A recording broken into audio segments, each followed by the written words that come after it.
Castlevania has always been a series that has primarily existed on Nintendo-based systems. However, one game would rule them all. Wait, no. What? What I meant to say is that one game would break the spell.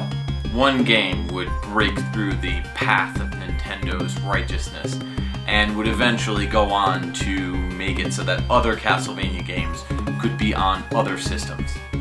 That game is Castlevania Bloodlines.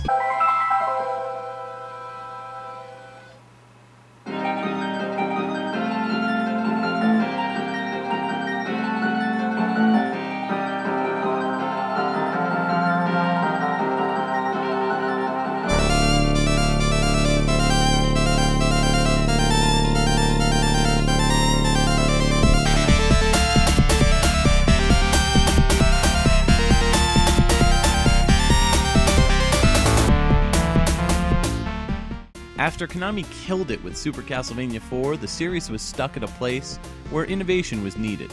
Only so much could be retold about Simon Belmont's first journey into Dracula's castle.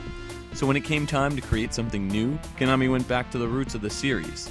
Bloodlines was also called the New Generation in Europe and Australia, and it focused on having our heroes traversing across entire countries to defeat Elizabeth Bartley, who was trying to revive Dracula during the World War I era. It starred two main playable heroes for the first time in the history of the series. However, you'd have to choose one or the other. The first was John Morris from America, and he was the son of Quincy Morris, who was a character in Bram Stoker's famous novel. This brought the story back to its original influence and also linked the Morris and Belmont families. The other character you can play as is Eric Lecard from Spain, and he uses a non-traditional Castlevania weapon known as the Alucard Spear. I wonder if Alucard has any idea that he was robbed.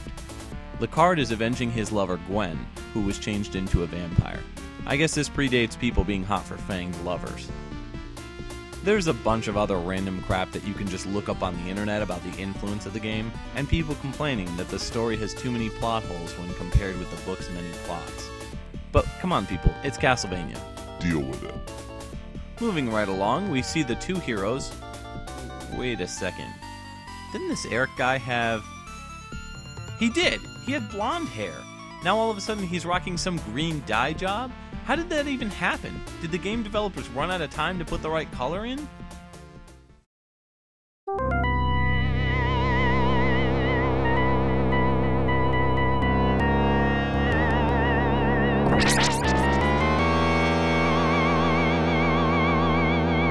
Gameplay in Castlevania Bloodlines is much improved over the downgrade that we received in Castlevania Dracula X for the Super Nintendo. Eric and John can attack in pretty much any direction, though the movement isn't as good as Super Castlevania 4.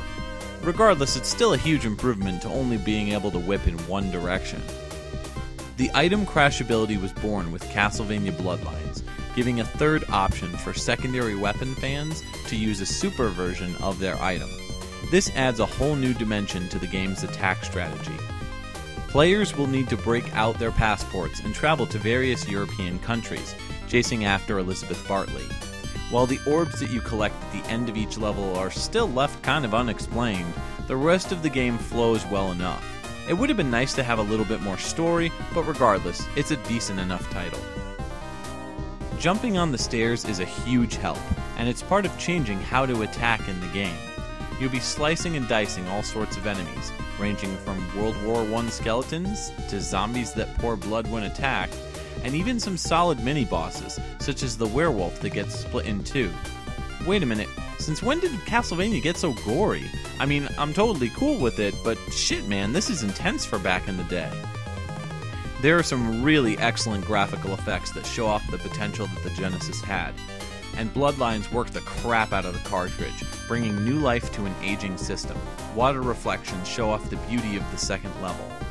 Later levels show a more modern side of the series, showing machine guns and war weapons. Perhaps the most impressive visual effects are some of the bosses. The animation on these guys is really killer. Some of the later stages in the game are proved more difficult due to perspective changes. Wait, what? Huh? Damn it! Damn it! Damn it! It's always so satisfying to finish off a boss in Castlevania. Though some of the later bosses, such as Death, were pretty disappointing. The game's fights were unique and overall very creative and intuitive. And holy shit on a suitcase, the music in this game is some of the best in the series, and without a doubt one of the greatest Genesis soundtracks ever. Some classic tunes have been revised, but the new tracks by composer Michiru Yamane stand out as some of her earliest yet best work. While the music kicks serious booty cakes, the sound effects are sometimes very grating to the ear, and often not very Castlevania sounding. Attacks really feel muted and very damp and weak, and some of the noises that the enemies make are very silly and creepy. It would have been nice if more effort was put into making the game match its audio effects with its fantastic cutthroat visual direction. Plan on dying. A lot. In this game. Sometimes being overambitious will cause your death, while at other times parting is such sweet bullshit. Oh, come on!